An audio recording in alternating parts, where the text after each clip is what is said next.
হযরত ফাতেমা রাদিয়াল্লাহু তাআলা আনহা হঠাৎ করে অসুস্থ হয়ে পড়লেন। অসুস্থতা এমন বৃদ্ধি পেয়েছিল যে ওযু করে নামাজ আদায় করাও বিপদ মনে হতো। কিন্তু ওই সময় তায়াম্মুমের প্রথা প্রচলিত হয়নি, তাই শত কষ্টের মধ্যেও হযরত ফাতেমা রাদিয়াল্লাহু তাআলা আনহা ওযু করে ফজরের নামাজ আদায় করলেন। হযরত আলী রাদিয়াল্লাহু তাআলা আনহু ফজরের নামাজ জামাতে আদায় করার জন্য মসজিদে রওনা হলেন। মসজিদ থেকে ঘরে এসেই দেখতে পেলেন অসুস্থ ফাতেমা রাদিয়াল্লাহু তাআলা আনহা বসে বসে জাঁতায় আটা ভাঙতেছেন। তার এমন অবস্থা দেখে হযরত আলী রাদিয়াল্লাহু তাআলা আনহুর চোখে পানি এসে গেল। তিনি ফাতেমা রাদিয়াল্লাহু তাআলা আনহাকে উদ্দেশ্য করে বললেন, হে ফাতেমা, তুমি অসুস্থতা নিয়ে জাঁতায় আটা ভাঙতে শুরু করলে কেন? অসুস্থ ফাতেমা মুচকি হাসি দিয়ে বললেন, হে স্বামী, আপনার খুশিতে রহমানুর রাহিম আল্লাহ তাআলা খুশি, বিধায় শত কষ্টের মধ্যেও আল্লাহ তাআলার আদেশ পালন করছি। আপনার খেদমত করতে পারলে আমি আত্মতৃপ্তি পাই। প্রিয়তমা স্ত্রী হযরত ফাতেমা রাদিয়াল্লাহু তাআলা আনহার মুখের কথা শুনে হযরত আলী রাদিয়াল্লাহু তাআলা আনহু তখন ভাষা হারিয়ে ফেললেন। অন্য আরেকটি বর্ণনা হতে জানা যায় যে একদিন হযরত ফাতেমাতুজ জোহরা রাদিয়াল্লাহু তাআলা আনহা জাঁতায় আটা পিষতে শুরু করেছেন। হযরত হুসাইন রাদিয়াল্লাহু তাআলা আনহু তখন দুধের শিশু ছিলেন। এমনি মুহূর্তে হঠাৎ শায়িত হুসাইন রাদিয়াল্লাহু তাআলা আনহু দুধের জন্য কেঁদে উঠলেন। হযরত আলী রাদিয়াল্লাহু তাআলা আনহু হুসাইন রাদিয়াল্লাহু তাআলা আনহুকে কোলে নিয়ে আদর করে চুমু খেয়েও কান্না থামাতে পারলেন না। শেষ পর্যন্ত হযরত ফাতেমা রাদিয়াল্লাহু তাআলা আনহা ক্রন্দনরত হুসাইন রাদিয়াল্লাহু তাআলা আনহুকে কোলে নিয়ে অতি কষ্ট করে জাঁতা ঘোরাতে লাগলেন। ওই সময় জাঁতা না ঘুরিয়ে কোনো উপায় ছিল না, কারণ স্বামী হযরত আলী রাদিয়াল্লাহু তাআলা আনহুকে একটি বিশেষ কাজের জন্য বাইরে যেতে হয়েছিল। কিন্তু বাইরে যাওয়ার সময় হযরত ফাতেমা রাদিয়াল্লাহু তাআলা আনহার এমন কষ্ট দেখে হযরত আলী রাদিয়াল্লাহু তাআলা আনহুর অন্তরে খুব দুঃখ পেলেন। যাই হোক, হযরত আলী রাদিয়াল্লাহু তাআলা আনহু মলিন চেহারা নিয়ে বের হয়ে গেলেন। অতঃপর হযরত আলী রাদিয়াল্লাহু তাআলা আনহু কাজ শেষ করে ঘরে ফিরে এলেন। বিশ্রামের পর হযরত ফাতেমা রাদিয়াল্লাহু তাআলা আনহা হযরত আলী রাদিয়াল্লাহু তাআলা আনহুকে প্রেম ভালোবাসা নিবেদন করে বিনয়ী কণ্ঠে বললেন, হে স্বামী, বাইরে যাবার মুহূর্তে আপনার চেহারা এত বিষণ্ণ ছিল কেন? এর কারণ যতক্ষণ পর্যন্ত আমি জানতে না পারবো ততক্ষণ পর্যন্ত আমার মনে শান্তি ফিরে আসবে না। আপনি কি ভেবেছেন যে আপনার মলিন চেহারা দেখলে আমি মনে কোনো কষ্ট পাই না? হযরত ফাতেমা রাদিয়াল্লাহু তাআলা আনহার হৃদয়গ্রাহী ভালোবাসার পরশমূলক কথা শুনে হযরত আলী রাদিয়াল্লাহু তাআলা আনহু বললেন, তেমন কিছু না, তবে ঘর হতে বের হওয়ার সময় শিশু কোলে নিয়ে জাঁতা ঘোরানোর দৃশ্য দেখে আমার মনে খুব দুঃখ লেগেছিল। হযরত আলী রাদিয়াল্লাহু তাআলা আনহুর কথা শুনে হযরত ফাতেমা রাদিয়াল্লাহু তাআলা আনহা মুচকি হাসি দিয়ে বললেন, স্বামীর গৃহের শত কষ্টের বিনিময়ে নারী জীবনের অমূল্য রত্ন পাওয়া যায়। স্বামীর মুখে যদি একরাশি হাসি ফোটানো যায় তাহলে তার মধ্যে আমি অমীয় শান্তি খুঁজে পাই। আর সবচেয়ে আনন্দের কথা হলো, স্বামীর খুশিতে বিশ্বপ্রভু আল্লাহ তাআলা খুশি। ফাতেমা রাদিয়াল্লাহু তাআলা আনহার পবিত্র মুখের কথা শুনে হযরত আলী রাদিয়াল্লাহু তাআলা আনহুর দুই চক্ষু দিয়ে মনের অজান্তেই পানি গড়িয়ে পড়ল। প্রিয় বন্ধুগণ, হযরত ফাতেমা রাদিয়াল্লাহু তাআলা আনহা এবং হযরত আলী রাদিয়াল্লাহু তাআলা আনহুর মধ্যে গভীর সম্পর্ক থাকা সত্ত্বেও দাম্পত্য জীবনের টুকিটাকি বিষয় নিয়ে মনোমালিন্য যে ঘটেনি তা নয়, বরং মানুষ হিসেবে এমন হওয়া স্বাভাবিক। একদিন হযরত ফাতেমা রাদিয়াল্লাহু তাআলা আনহা এবং হযরত আলী রাদিয়াল্লাহু তাআলা আনহুর মধ্যে কোনো ব্যাপার নিয়ে কথোপকথন চলছিল। এমন সময় হঠাৎ করে হযরত ফাতেমা রাদিয়াল্লাহু তাআলা আনহার মুখ থেকে একটি কড়া বাক্য বের হয়ে গেল। হযরত ফাতেমা রাদিয়াল্লাহু তাআলা আনহার মুখ থেকে এমন কড়া বাক্য শ্রবণে হযরত আলী রাদিয়াল্লাহু তাআলা আনহু ব্যথিত হলেন। যার কাছ থেকে সর্বদাই সম্মান এবং ভালোবাসামূলক আচরণ পেয়ে থাকেন, তার মুখ হতে এ ধরনের বাক্য বের হওয়ায় তিনি খুবই দুঃখ পেলেন। যাই হোক, হযরত আলী রাদিয়াল্লাহু তাআলা আনহু ফাতেমা রাদিয়াল্লাহু তাআলা আনহার সাথে অভিমান করে তাকে কোনো কিছু না বলে ঘর থেকে বের হয়ে গেলেন। এমনকি রাতেও ঘরে ফিরে আসেননি। তাদের এমন মনোমালিন্যের কথা প্রিয় নবী সাল্লাল্লাহু আলাইহি ওয়াসাল্লামের কানে গেল।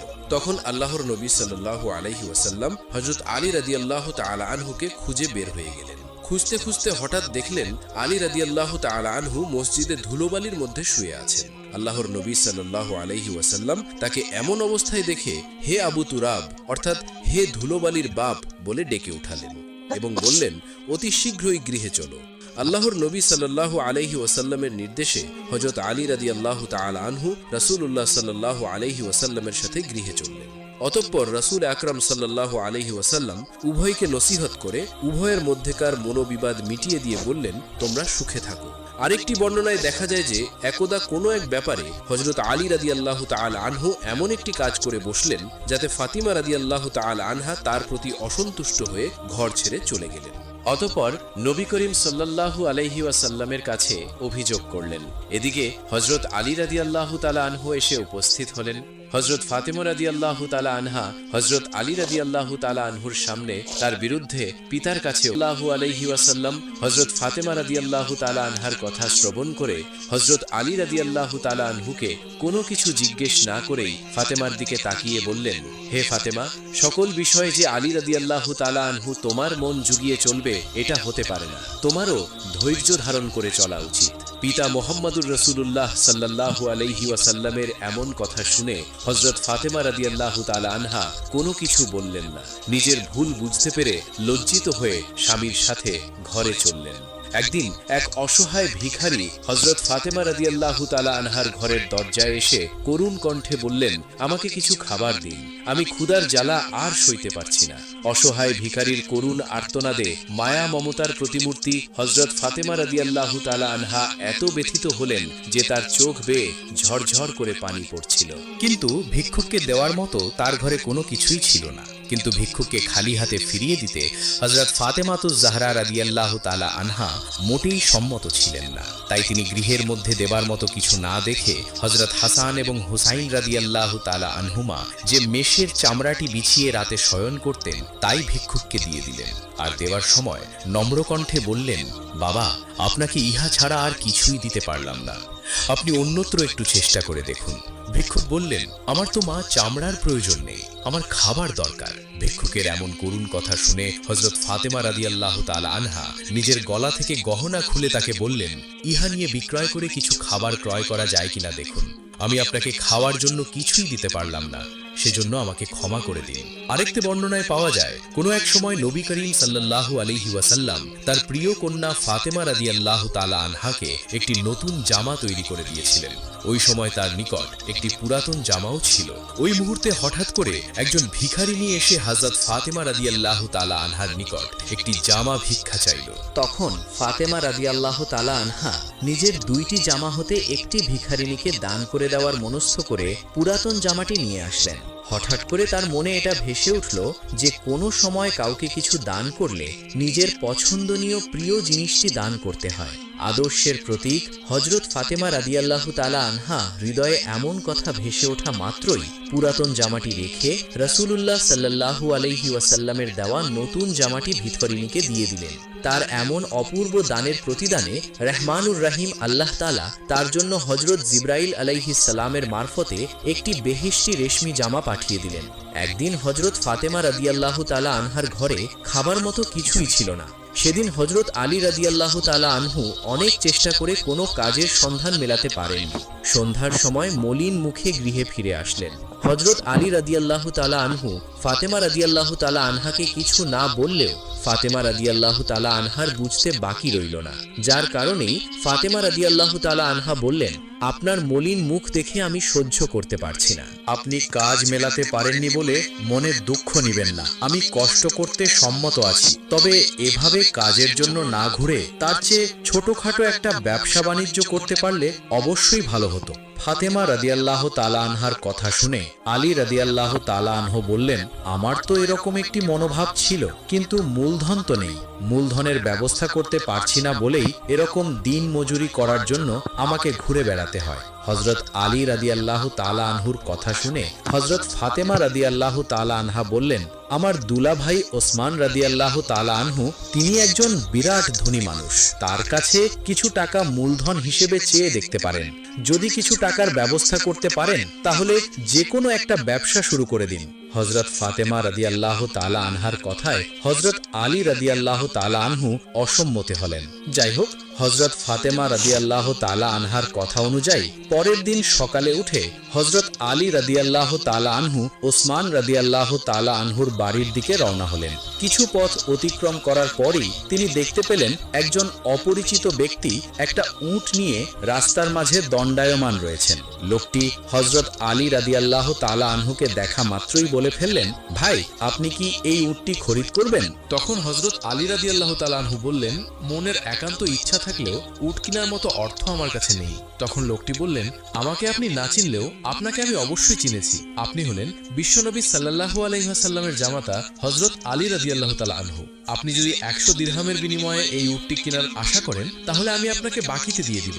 আপনি আপনার সুযোগ মতো বিক্রয় করে আমার প্রাপ্য অংশ আমাকে ফেরত দিয়ে দিবেন। ঠিক ওই লোকটির কথা মতো হযরত আলী রাদিয়াল্লাহু তাআলা আনহু 100 দিরহাম মূল্য ঠিক করে বাকিতে উটটি ক্রয় করে নিলেন।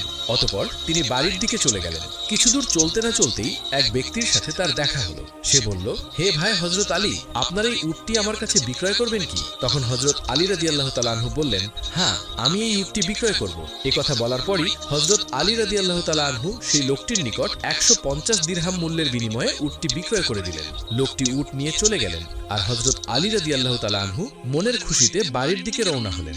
এমন সময় হঠাৎ করে প্রথম ব্যক্তি সেখানে উপস্থিত হয়ে, অর্থাৎ যে ব্যক্তি বাকিতে উট বিক্রয় করেছিলেন, তিনি এসে বললেন, হে ভাই হযরত আলী রাদিয়াল্লাহু তাআলা আনহু, আপনি কি আপনার উট বিক্রয় করেছেন? তখন হযরত আলী রাদিয়াল্লাহু তাআলা আনহু বললেন, হ্যাঁ ভাই, উটটি আমি 150 দিরহামের বিনিময়ে বিক্রয় করেছি। হযরত আলী রাদিয়াল্লাহু তাআলা আনহুর কথা শোনা মাত্রই লোকটি বললেন, আমার প্রাপ্য 100 দিরহাম আমাকে ফেরত দিয়ে দিন। তখন আলী রাদিয়াল্লাহু তাআলা আনহু 100 দিরহাম দিয়ে দিলেন এবং লাভের অবশিষ্ট দিরহাম নিয়ে বাড়ির দিকে চললেন। কিছু পথ অতিক্রম করার পরই পথিমধ্যে রাসূলুল্লাহ সাল্লাল্লাহু আলাইহি ওয়াসাল্লামের সাথে হযরত আলী রাদিয়াল্লাহু তাআলা আনহুর দেখা হলো। হযরত আলী রাদিয়াল্লাহু তাআলা আনহু শ্বশুর আব্বা রাসূলুল্লাহ সাল্লাল্লাহু আলাইহি ওয়াসাল্লামের কাছে সবকিছু খুলে বললেন। তখন রাসূলুল্লাহ সাল্লাল্লাহু আলাইহি ওয়াসাল্লাম বললেন, হে আলী, তুমি কি চিনতে পেরেছো এই দুই ব্যক্তি কে ছিল? জবাবে হযরত আলী রাদিয়াল্লাহু তাআলা আনহু বললেন, হুজুর, আমি কাউকেই চিনতে পারিনি। তখন রাসূলুল্লাহ সাল্লাল্লাহু আলাইহি ওয়াসাল্লাম বললেন, তারা ছিল আল্লাহর পক্ষ থেকে ফেরেশতা। প্রথম জন ছিল হযরত জিবরিল আলাইহিস সালাম আর দ্বিতীয় জন ছিল হযরত মিকাইল আলাইহিস সালাম। হযরত ফাতেমা রাদিয়াল্লাহু তাআলা আনহার মনের আশা পূর্ণ করার জন্য বিশ্বপ্রভু আল্লাহ তাআলার নির্দেশে তোমার কাছে উট কেনাবেচা করতে হাজির হয়েছিলেন। যাই হোক, এখন তুমি তোমার লাভের টাকা দিয়ে খাবারের ব্যবস্থা করো। রাসূলুল্লাহ সাল্লাল্লাহু আলাইহি ওয়াসাল্লামের কথা শুনে হযরত আলী রাদিয়াল্লাহু তাআলা আনহু খুবই খুশি হলেন। অতঃপর মনের খুশিতে হযরত আলী রাদিয়াল্লাহু তাআলা আনহু ঘরে ফিরলেন। বাড়ি ফিরে সকল ঘটনা ফাতেমা রাদিয়াল্লাহু তাআলা আনহাকে খুলে বললেন, হে ফাতেমা, আমি আজ থেকে তোমার মনের ইচ্ছা অনুযায়ী ব্যবসায় হাত দিলাম। সর্বপ্রথমেই আমার কেনাবেচা হলো হযরত মিকাইল এবং হযরত জিবরিল আলাইহিস সালামের সাথে। অবশ্য হযরত মিকাইল আলাইহিস সালাম এবং হযরত জিবরিল আলাইহিস সালামের সাথে কেনাবেচা শুরু হওয়ায় হযরত ফাতেমা রাদিয়াল্লাহু তাআলা আনহাও খুবই খুশি হলেন। অতঃপর তারা বিশ্বপ্রভু আল্লাহ তাআলার দরবারে অগণিত শুকরিয়া আদায় করে ব্যবসার মঙ্গলের জন্য আল্লাহ তাআলার কাছে প্রার্থনা করলেন। অন্য আরেক দিনের ঘটনা, একদা রাতের বেলা হযরত ফাতেমা রাদিয়াল্লাহু তাআলা আনহা পিতা হযরত মুহাম্মদ সাল্লাল্লাহু আলাইহি ওয়াসাল্লামের সাথে সাক্ষাৎ করার জন্য ইচ্ছা পোষণ করে ঘর হতে বের হলেন। তখন দেখতে পেলেন বাড়ির প্রবেশ পথেই একটি উট দাঁড়িয়ে আছে। হযরত ফাতেমা রাদিয়াল্লাহু তাআলা আনহাকে দেখা মাত্রই উটটি মানুষের জবানে স্পষ্ট ভাষায় বলল, হে নবী করিম সাল্লাল্লাহু আলাইহি ওয়াসাল্লামের কন্যা, আমার সালাম গ্রহণ করুন। একদিন হযরত আলী রাদিয়াল্লাহু তাআলা আনহু জানতে পারেন যে মুসলমানদের হাতে যুদ্ধী বন্দী বহু দাসী এসেছে। এই সংবাদ পাওয়া মাত্র মুচকি হাসি দিয়ে প্রিয়তম স্ত্রী হযরত ফাতেমা রাদিয়াল্লাহু তাআলা আনহাকে বললেন, তোমার সাংসারিক কাজে সাহায্য সহযোগিতা করার জন্য একজন দাসী নিয়ে আসো। আমার একান্ত বিশ্বাস, তোমাকে যেভাবে আল্লাহর রাসূল সাল্লাল্লাহু আলাইহি ওয়াসাল্লাম ভালোবাসেন, তাতে তুমি কোনো দাসীর জন্য আবেদন করা মাত্র তিনি তা দিয়ে দিবেন। স্বামী হযরত আলী রাদিয়াল্লাহু তাআলা আনহুর বুদ্ধি অনুযায়ী আল্লাহর রাসূল সাল্লাল্লাহু আলাইহি ওয়াসাল্লামের দরবারে উপস্থিত হলেন বটে, কিন্তু অতিশয় লাজুক ফাতেমা রাদিয়াল্লাহু তাআলা আনহা কিছু বলতে সাহস পেলেন না। রাসূলুল্লাহ সাল্লাল্লাহু আলাইহি ওয়াসাল্লাম কন্যা ফাতেমার আগমন দেখে তার কারণ জিজ্ঞেস করলেন। তখন ফাতেমা রাদিয়াল্লাহু তাআলা আনহা জবাবে বললেন, বললেন, আপনাকে সালাম দিতে উপস্থিত হয়েছিলাম। অতঃপর দাসী না নিয়েই হযরত ফাতেমা রাদিয়াল্লাহু তাআলা আনহা স্বামীর গৃহে পৌঁছার সাথে সাথে হযরত আলী রাদিয়াল্লাহু তাআলা আনহু বুঝতে বাকি রইল না যে ফাতেমা রাদিয়াল্লাহু তাআলা আনহা লজ্জার কারণে প্রিয় রাসূলুল্লাহ সাল্লাল্লাহু আলাইহি ওয়াসাল্লামের দরবারে গিয়ে আসল সংবাদ গোপন রেখেছিলেন। যাই হোক, এবার হযরত আলী রাদিয়াল্লাহু তাআলা আনহু নিজেই ফাতেমা রাদিয়াল্লাহু তাআলা আনহাকে নিয়ে আল্লাহর রাসূল সাল্লাল্লাহু আলাইহি ওয়াসাল্লামের কাছে গেলেন এবং বললেন, হে আল্লাহর রাসূল, আপনার আদরের কন্যা ফাতেমা লজ্জার কারণে তার আসল কথা গোপন রেখেছিল। সে আপনার কাছে তার সাংসারিক কাজের সহযোগিতার জন্য গনিমতের মাল থেকে একজন দাসী প্রার্থনা করতে এসেছিল। রাসূলুল্লাহ সাল্লাল্লাহু আলাইহি ওয়াসাল্লাম উত্তরে বললেন, তোমাদের খেদমতের জন্য আমি কোনো কয়েদিকে দিতে পারি না, কেননা আসহাবে সুফফার খাওয়া দাওয়ার দায়িত্ব আমাকেই বহন করতে হয়। আমি কেমন করে তাদের কথা ভুলে যাব যারা নিজেদের বাড়ি ঘরের মায়া মমতা ত্যাগ করে বিশ্বজাহানের মালিক আল্লাহ তাআলা এবং তার প্রিয় হাবিবের সন্তুষ্টির জন্য এই পথ বেছে নিয়েছে।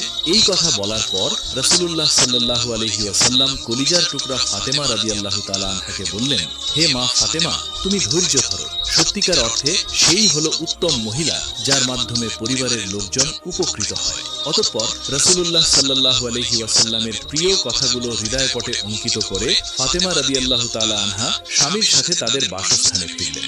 রাত্রিবেলা রাসূলুল্লাহ সাল্লাল্লাহু আলাইহি ওয়াসাল্লাম মেয়ের ঘরে এসে উপস্থিত হলেন। তারা রাসূলুল্লাহ সাল্লাল্লাহু আলাইহি ওয়াসাল্লামকে দেখে সালাম দিলেন। তখন আল্লাহ রাসূল সাল্লাল্লাহু আলাইহি ওয়াসাল্লাম বললেন, আমার নিকট তোমরা যা দাবি করেছিলে তার তুলনায় উত্তম বস্তু পেতে তোমরা রাজি আছো কি? তখন তারা আদবের সাথে নম্র কণ্ঠে বললেন, হ্যাঁ ইয়া রাসূলুল্লাহ, আমরা অবশ্যই রাজি। অতঃপর তাদের দিকে তাকিয়ে রাসূলুল্লাহ সাল্লাল্লাহু আলাইহি ওয়াসাল্লাম বললেন, আমাকে হযরত জিবরিল আলাইহিস সালাম নামাজের পর 3টি বাক্য পাঠ করার জন্য বলেছেন। সেই বাক্য 3টি হলো, তোমরা নামাজের পর 33 বার সুবহানাল্লাহ, 33 বার আলহামদুলিল্লাহ এবং 33 বার আল্লাহু আকবার। রাতে বিছানায় যাওয়ার পূর্বেও প্রতিদিন এই আমলটি করবে। তাহলে একজন দাসী যা কাজ করে দিত সেই কাজের বরকত আল্লাহ তাআলা তোমার কাজেই দান করবেন। পরবর্তীতে হযরত আলী রাদিয়াল্লাহু তাআলা আনহু বলেন, যেদিন রাসূলুল্লাহ সাল্লাল্লাহু আলাইহি ওয়াসাল্লাম আমাদেরকে এই দোয়া পাঠ করার জন্য বলেছিলেন, আমি সেই দিন হতে আজ পর্যন্ত এই পবিত্র বাক্যসমূহ পাঠ করতে ভুলে যাইনি। হযরত আলী রাদিয়াল্লাহু তাআলা আনহুর এমন কথা শোনা মাত্র একজন সাহাবী বললেন, তাহলে কি আপনি সিফফিনের যুদ্ধের রাতেও এই দোয়া পাঠ করেছিলেন? উত্তরে আলী রাদিয়াল্লাহু তাআলা আনহু বললেন, হ্যাঁ, আমি ঐতিহাসিক সিফফিনের যুদ্ধের রাতেও এই দোয়া পাঠ করেছিলাম। অন্য আরেকটি বর্ণনা থেকে জানা যায় যে কোনো এক সময় রাসূলুল্লাহ সাল্লাল্লাহু আলাইহি ওয়াসাল্লাম হযরত ফাতেমা রাদিয়াল্লাহু তাআলা আনহার ঘরে গিয়ে দেখেন ফাতেমা রাদিয়াল্লাহু তাআলা আনহা উটের চামড়া পরে আছেন। সেই চামড়ার মধ্যে ছিল 13টি তালি। ওই সময় রাসূল কন্যা হযরত ফাতেমা রাদিয়াল্লাহু তাআলা আনহা আটা পিষছিলেন এবং বিশ্বপ্রভু আল্লাহ তাআলার মহাগ্রন্থ আল কুরআনের বাণী পড়ছিলেন। আদরের কন্যার এমন কষ্ট দেখে রাসূলুল্লাহ সাল্লাল্লাহু আলাইহি ওয়াসাল্লাম মনে কোনো কষ্ট নিলেন না। মেয়েকে লক্ষ্য করে বললেন, হে ফাতেমা, ধৈর্যের মাধ্যমে পার্থিব জগতের সকল কষ্ট শেষ করো এবং আখিরাতের স্থায়ী শান্তি এবং খুশির প্রহর গুনতে থাকো। রহমানুর রহিম আল্লাহ তাআলা তোমাদেরকে উত্তম পুরস্কার দেবেন। একদিন হযরত ফাতেমা রাদিয়াল্লাহু তাআলা আনহা মসজিদে নববীতে তাশরিফ নিলেন এবং রুটির কয়েকটি ছোট ছোট টুকরো রাসূলুল্লাহ সাল্লাল্লাহু আলাইহি ওয়াসাল্লামের পবিত্র হাতে দিলেন। রাসূলুল্লাহ সাল্লাল্লাহু আলাইহি ওয়াসাল্লাম তখন ফাতেমা রাদিয়াল্লাহু তাআলা আনহাকে জিজ্ঞেস করলেন, এই রুটির ছোট টুকরোগুলো তুমি কোথায় থেকে পেলে? তখন জবাবে ফাতেমা রাদিয়াল্লাহু তাআলা আনহা নম্র কণ্ঠে বললেন, আব্বাজান, অল্প কিছু জব পিষে রুটি বানিয়েছিলাম। আমরা যখন খাচ্ছিলাম তখন আপনার কথা মনে পড়ল, তাই আপনার জন্য সামান্য কিছু রেখে দিয়েছিলাম। তৃতীয় বেলা অনাহারে থাকার পর আজ ভাগ্যে আমাদের রুটিটুকু মিলেছে। নবী করিম সাল্লাল্লাহু আলাইহি ওয়াসাল্লাম মেয়ে ফাতেমা রাদিয়াল্লাহু তাআলা আনহার দেওয়া রুটি খেলেন এবং বললেন, আমি 4 বেলা অনাহারে থাকার পর আজ তোমাদের দেয়া রুটির টুকরাটি মুখে নিলাম। হযরত আলী রাদিয়াল্লাহু তাআলা আনহু নিজে তার আর্থিক অবস্থা বর্ণনা করতে গিয়ে বলেন, হযরত ফাতেমা রাদিয়াল্লাহু তাআলা আনহার সাথে আমার যখন বিবাহ হয় তখন আমার অবস্থা এমন ছিল যে কেবলমাত্র একখানা সেরা চামড়া ছিল।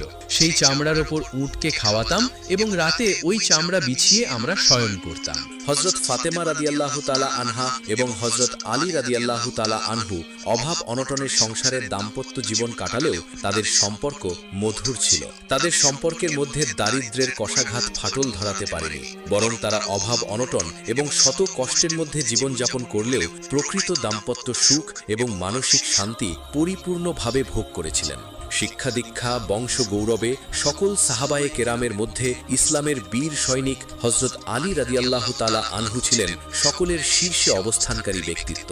তিনি কোনো সময় রাসূলুল্লাহ সাল্লাল্লাহু আলাইহি ওয়াসাল্লামের কন্যা ফাতেমা রাদিয়াল্লাহু তাআলা আনহার সাথে খারাপ ব্যবহার করতেন না, বরং সর্বদা বিনম্র ব্যবহার করতেন। তো এই ছিল আমাদের আজকের ভিডিওটি কেমন লেগেছে তা অবশ্যই কমেন্ট করে জানাবেন। এমন আরো নবী রাসূল ও সাহাবায়ে কেরামের জীবন কাহিনী পেতে আমাদের ভিডিওতে একটি লাইক দিন এবং চ্যানেলটি সাবস্ক্রাইব করে আমাদের পাশে থাকুন। আজ এ পর্যন্তই, পরবর্তী ভিডিওতে আবার